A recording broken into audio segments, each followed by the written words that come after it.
नमस्कार दोस्तों, आप देख रहे हैं मेरा YouTube channel clear your concept और मैं मुकेश मास्टर। दोस्तों, मैं उम्मीद करता हूं आप स्वस्थ होंगे, मस्त होंगे, अपने बोर्ड परीक्षा की तैयारियों में जुटे होंगे।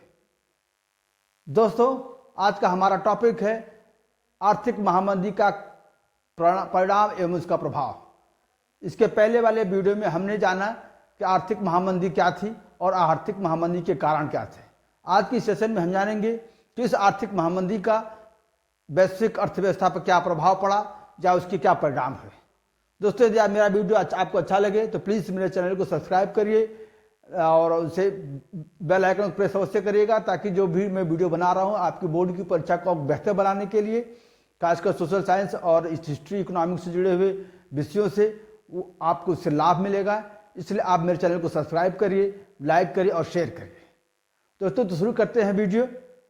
आज का सेशन जो कि आधारित है आर्थिक महामंदी यानी वैश्विक आर्थिक महामंदी के परिणाम और प्रभाव पर। दोस्तों, जो आर्थिक महामंदी जिसने पूरे दुनिया को अपने चपेट में ले लिया, उसके चार महत्वपूर्ण परिणाम हुए, प्रभाव हुए। उसमें सबसे पहला प्रभाव हुआ अमेरिकी अर्थव्यवस्था ध्वस्त हो गई। आर्थिक महामंदी हुई, उस आर्थिक मंदी का जो सबसे बुरा प्रभाव पड़ा वो अमेरिका पर ही पड़ा, क्योंकि अमेरिका के ही अति उत्पादन, चाहे वो खेती हो, कृषि वस्तुएं हो या फिर औद्योगिक उत्पादन हो, उन्हें अति उत्पादन किया। इसीलिए सबसे पहले जो मंदी के लक्षण उभरे वो अमेरिका में हुए और सबसे ज़्यादा नुकसान हुआ वो अमेरिका में ही हुआ। अमेरिका के जो दो या अमेरिकी किसी भी अर्थव्यवस्था के जो दो आधारभूत स्तंभ होते हैं, एक बैंकिंग और उद्योग, वो दोनों ही पूरी तरह से चौपट हो गए, क्योंकि कीमतें धराशायी हो जाने की वजह से उद्योगपतियों को अपने उद्योग बंद करने पड़े। जब उद्योग बंद करने पड़े तो जो उद्योगपतियों को कर्जे बैंकों ने दिए थे वो उनको उसे उगाही करना उनको कठिन हो गया। इसलिए धीरे धीरे बैंक भी बर्बादी के कगार पर पहुंच गए। उन्होंने सख्ती से बैंक अपने कर्जे वसूलने भी शुरू किए, उन्हें कर्ज देने बंद कर दिए। तो दोनों के प्रभाव से बैंक जो तमाम उद्योग थे वो जो है बंद होने लगे। ऐसा माना जाता है कि 1929 से 1933 के बीच में लगभग 11,000 अमेरिकी कंपनियां बंद हो गई और लगभग 4,000 बैंक बर्बाद हो गए। और बैंकों बर्बाद होने से आम जनमानस पर ही बुरा प्रभाव पड़ा। उनको भी अपने कर्जों को चुकाने के लिए अपने घर बार, अपने कारें बेचनी पड़ी। तो इस प्रकार से जो ये मंदी आई उसका सबसे बुरा और गंभीर प्रभाव अमेरिकी अर्थव्यवस्था पड़ा। अमेरिकी अर्थव्यवस्था पूरी तरीके से चौपट हो गई। दूसरा जो महत्वपूर्ण परिणाम हुआ वो था अंतर्राष्ट्रीय व्यापार में गंभीर गिरावट। अब चूंकि प्रथम विश्व युद्ध के बाद सबसे उभरती हुई आर्थिक स्थिति अमेरिका की थी। अमेरिका जितनी तेजी से उभरा उतनी ही तेजी से वो डूब रहा था। तो लेकिन उससे ही सारा व्यापार जुड़ा हुआ था पूरी दुनिया का। और यूरोप जो कि पहले ही युद्ध से बेहाल था, मंदी आने के बाद उनकी आर्थिक व्यवस्था और चरमरा गई। फिर सभी देशों ने अपनी आर्थिक व्यवस्था को संभालने के लिए संरक्षण नीति लागू कर दी।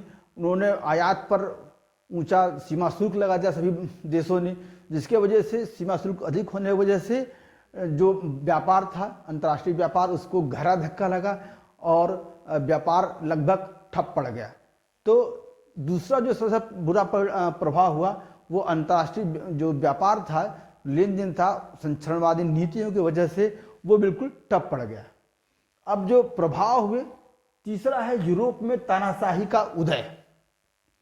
अब ठीक 1929 के बाद जो पूरा यूरोप था, जो कि मंदी के कारण गरीबी से, बेरोजगारी से, अर्थव्यवस्थाओं के तबाह होने से बिल्कुल परेशान हो चुका था, तो वहाँ के जो लोकतंत्र थे वो धीरे धीरे नष्ट होने लगे।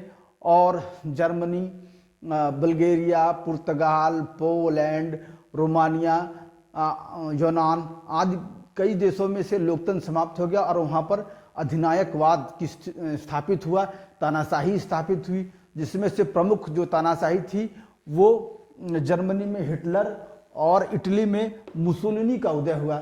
इन दो महानुभावों ने, महानुभावी कह सकते हैं इनको, मतलब इन तानाशाहों ने दुनिया को एक बार फिर से विश्व युद्ध की तरफ धकेल दिया। तो ये महामंदी का ही परिणाम था या प्रभाव था कि जिसके वजह से यूरोपीय देश तबाह हो गए, आर्थिक व्यवस्था चौपट हो गई और उसका लाभ उठा करके अपने देश को उन्नति के रास्ते पर ले जाने का लोभ दिखा करके ऐसे तानाशाहों ने कब्जा कर लिया। लेकिन फिर उसकी परिणति द्वितीय विश्व युद्ध में हुई। चौथा जो प्रमुख प्रभाव हुआ वह है साम्यवाद का प्रसार। अब आर्थिक मंदी का जो सबसे बुरा प्रभाव सबसे निचले स्तर पर पड़ा वो थे किसान और मजदूर। अब किसान और मजदूर भूखों मरने लगे, तो उनका जो विश्वास था वो पूंजीवाद से हट करके साम्यवाद या समाजवाद की तरफ अग्रसर हो गया। साम्यवाद का प्रसार रसिया से शुरू होकर के पूरे यूरोप में फैलने लगा। सभी जो एक मजदूर थे वो एकजुट होने लगे, तो दुनिया के विभिन्न देशों में मजदूर संगठन का विकास होने लगा और वो समाजवाद की तरफ झुकने लगे और साम्यवाद का प्रसार हुआ। तो इस प्रकार से ये चार जो है महत्वपूर्ण प्रभाव एवं परिणाम देख सकते हैं हम आर्थिक महामंदी के बाद।